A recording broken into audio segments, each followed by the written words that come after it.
Yo's me, your boy, Shonen Boy here today. I'm here today to talk about the latest chapter of One Piece, chapter 1063, The Only Family That I Have Got. And this cover page is so interesting. This cover series has gone in a really interesting way, and I am really interested in this, emotionless voyage now. And it's not really much about the Germa 66 because they have kind of left Whole Cake Island, and now this is going on and still in Whole Cake Island, and it's way more interesting than the Germa 66 in my opinion, because the Germa 66, I wanted to know what was going on with those guys, but I really didn't care about what they were doing on Whole Cake Island and how they got away from Whole Cake Island.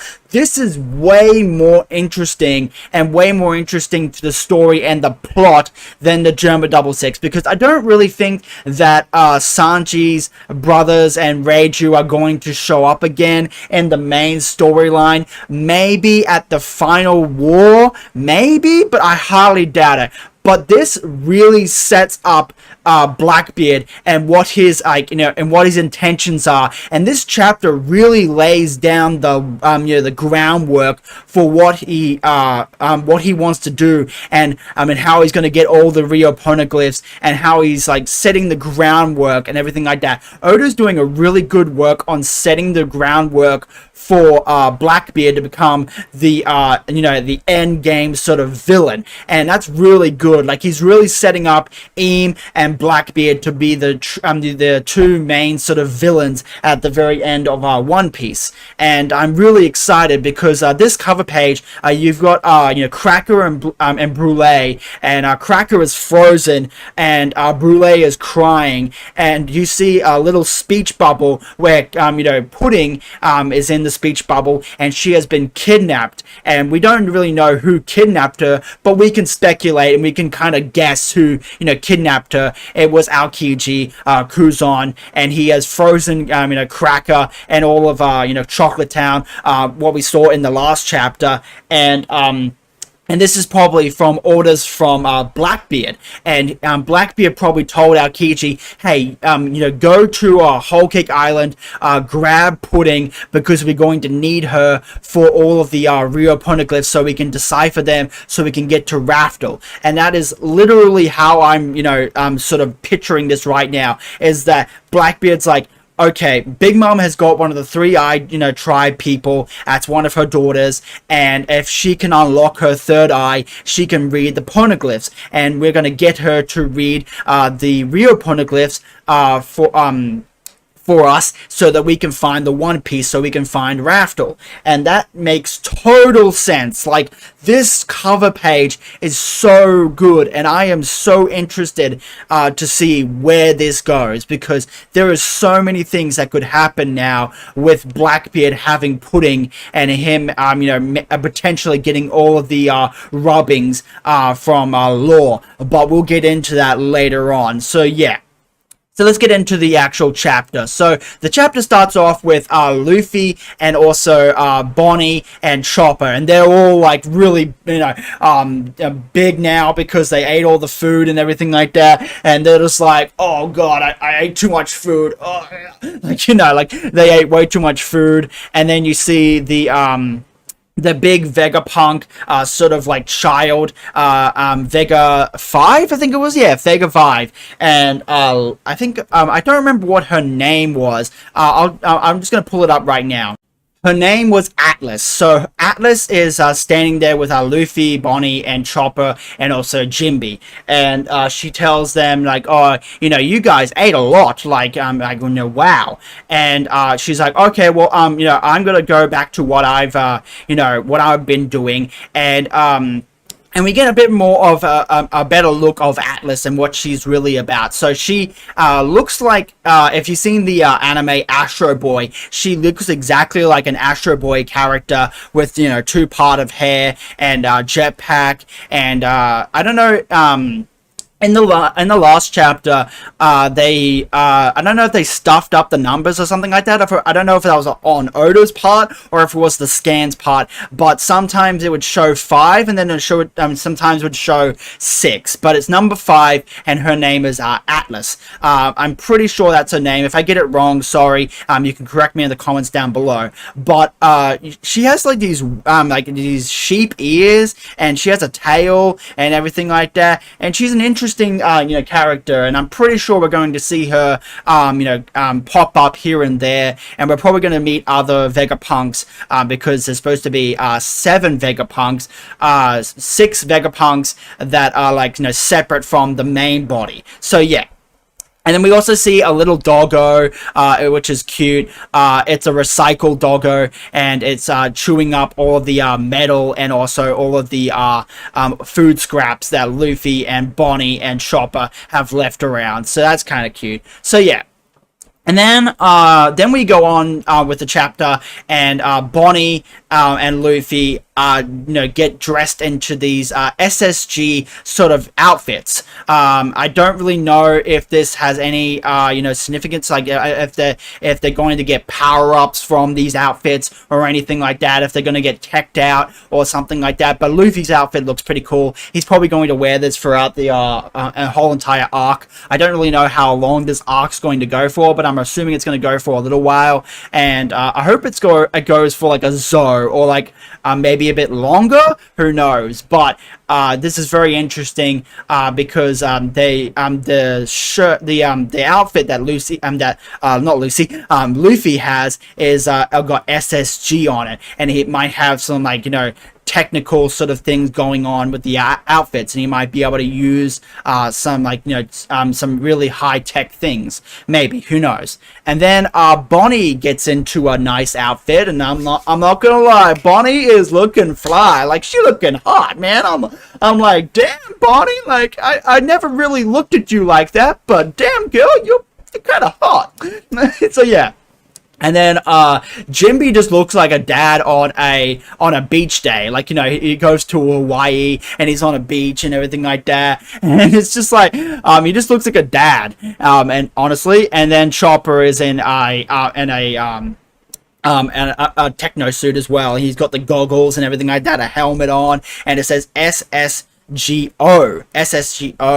and I don't think Bonnie has a SSGO. Like, it's not SSG. It's on her tit. It says UP, up. So I don't know if the numbers mean anything or anything like that, or if they have some significance of something like that. But Bonnie gets an outfit, and it's supposed to be a combat outfit. So she is decked out in like this combat outfit, and she looks really hot and cool. So yeah. So yeah, and then we go on to the next page of the chapter.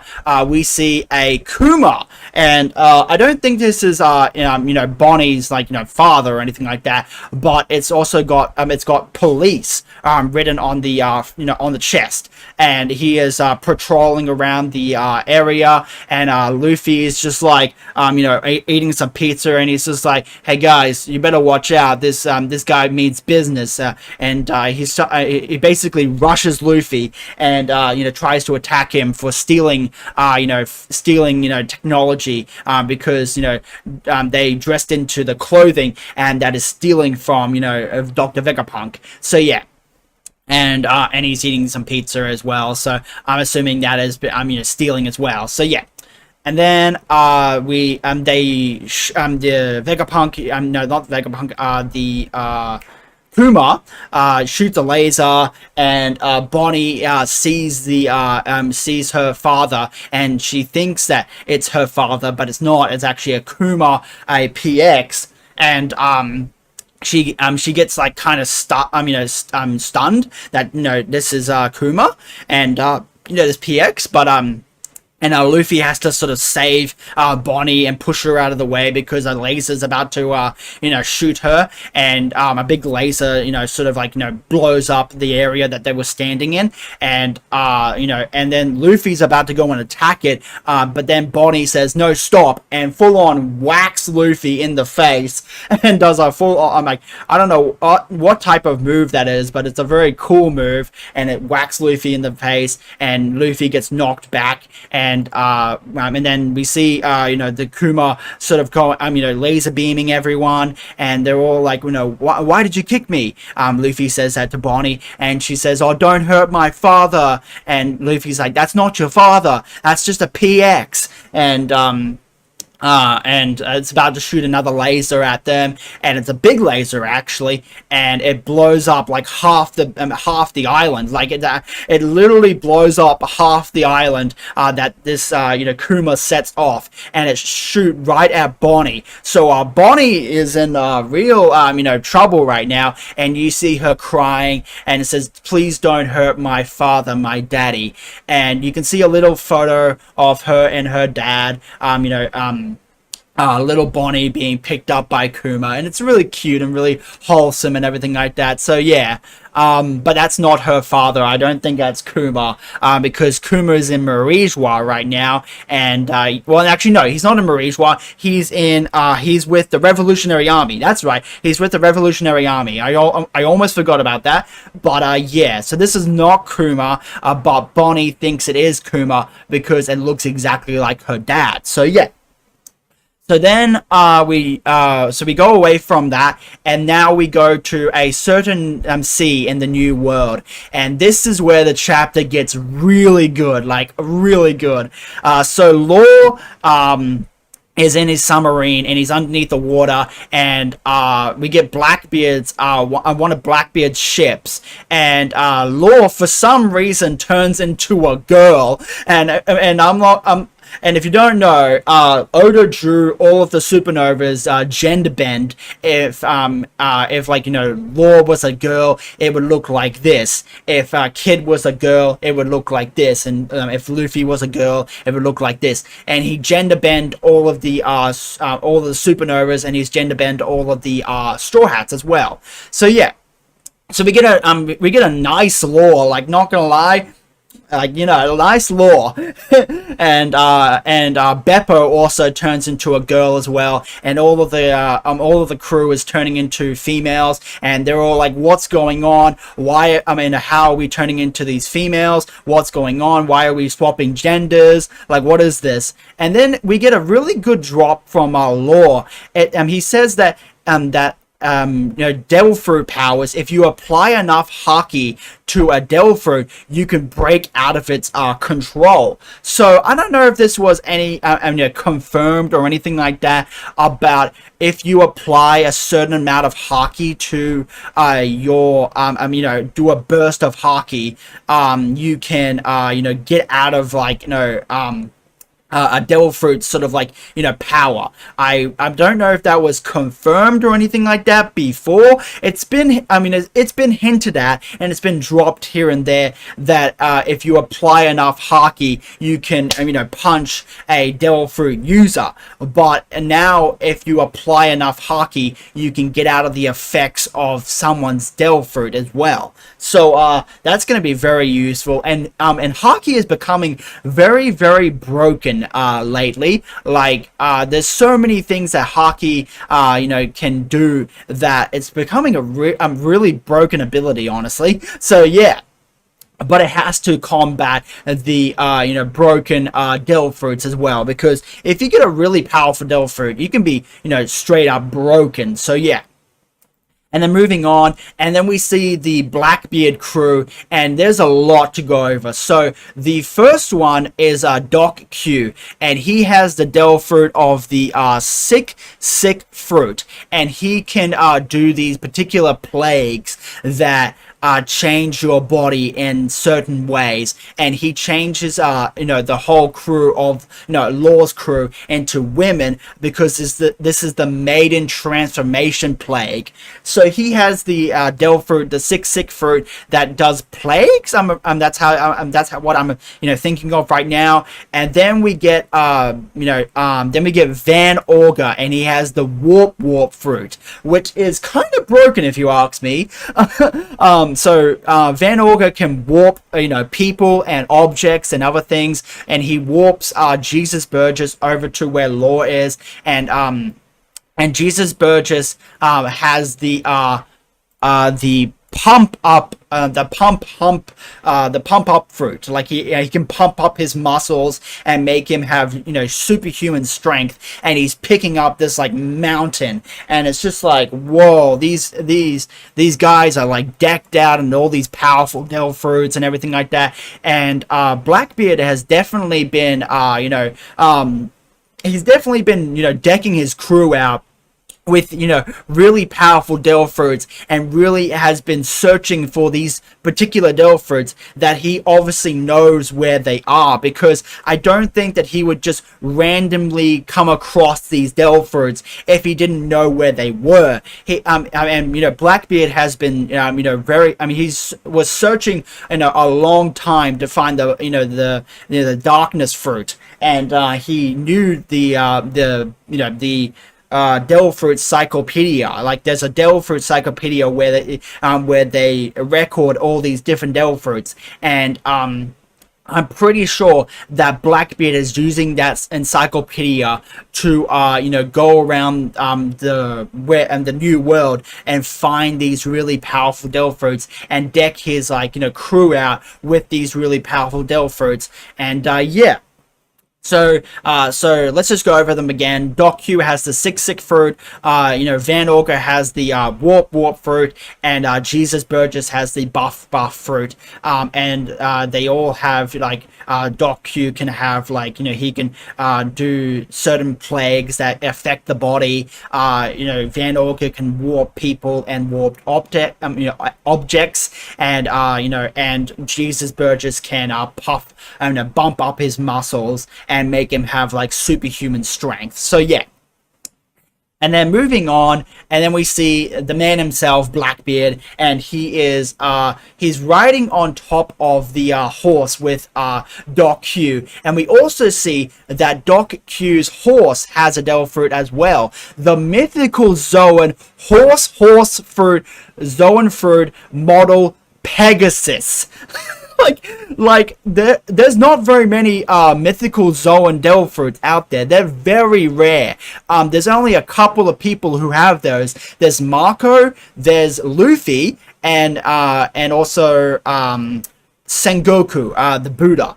And now we have another devil fruit, the mythical horse fruit model Pegasus, and it's the horse has eaten it. Now when I read this, I was like, what happens when a human eats the horse fruit model Pegasus? Does the person sprout wings and start to fly and can change into a horse? What could this devil fruit do? Because it's a mythical Zoan, and mythical Zoans tend to be a little bit different from the regular devil fruits and the regular Zoans.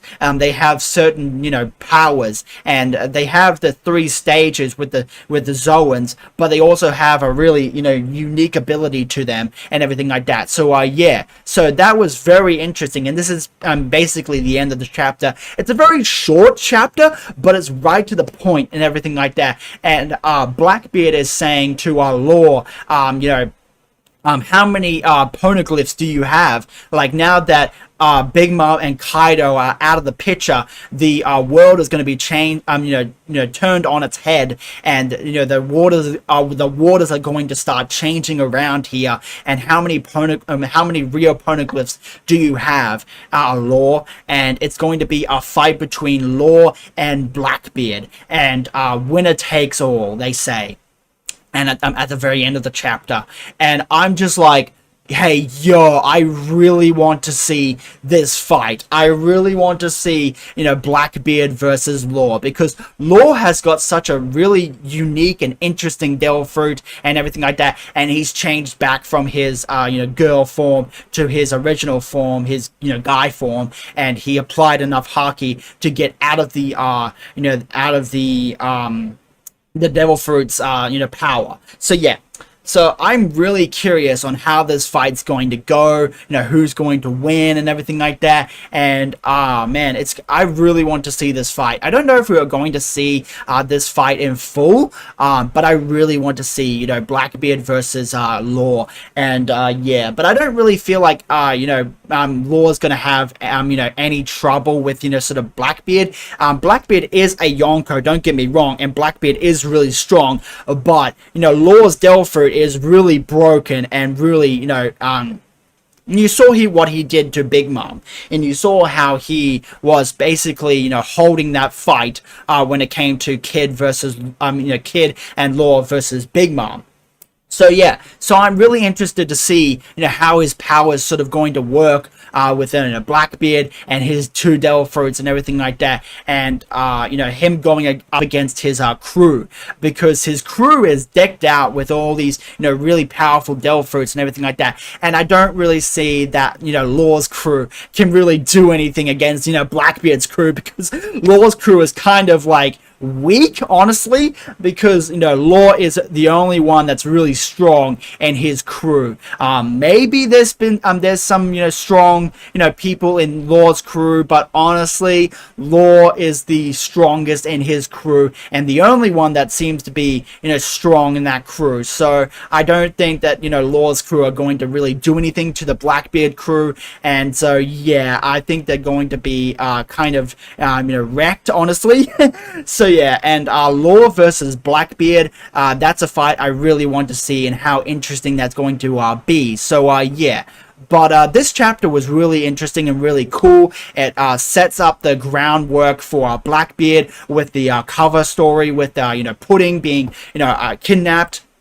And and also Blackbeard going after Law, and Law having I think it's 3 Rio Poneglyphs. He has the one from Zoe, he has the one from Whole Cake Island, and the one from Kaido. Now I don't know if he has the one from Whole Cake Island, because he didn't really go with Luffy to the Whole Cake Island, and I don't know if Luffy actually gave him the Rio Poneglyph rubbing from Whole Cake Island. He might have, but maybe, I don't know. So I know that Law has Zoe, and he also has Kaido's he also has Kaido's not Devil Fruit.